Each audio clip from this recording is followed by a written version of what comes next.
في كده غلطة كارثية لو وقعت فيها كزوج، مراتك هتفرقع في وشك زي ما بقولك كده.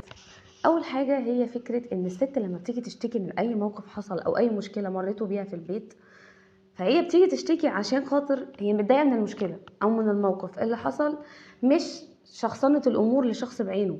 يعني هي مش قصدها تقولك أنت السبب أو مامتك السبب أو أيا كان مين هو السبب، هي جاية تقولك أتعامل مع المشكلة أو الموقف ده إزاي. طيب هنا الحل في حاجتين.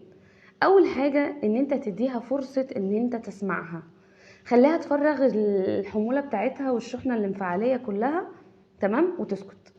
تاني حاجة ان انت اديتها فرصة ان هي بتشوف الامور من منظور ان انا عندي حرية في ان انا جوزي بيسمعني وبياخد برأيي، وبتيجي كمان تقول لها طب انتي شايفة نحل الموضوع ده ازاي، طب ايه اللي يريحك وانا اعملهولك. هنا طبعا مش جبران خاطر وهسيبها وامشي، لا، وانا فعلا هبقى مبين لها ومعرفها ان انا عايزه احل المشكله اللي هي غرقانه فيها.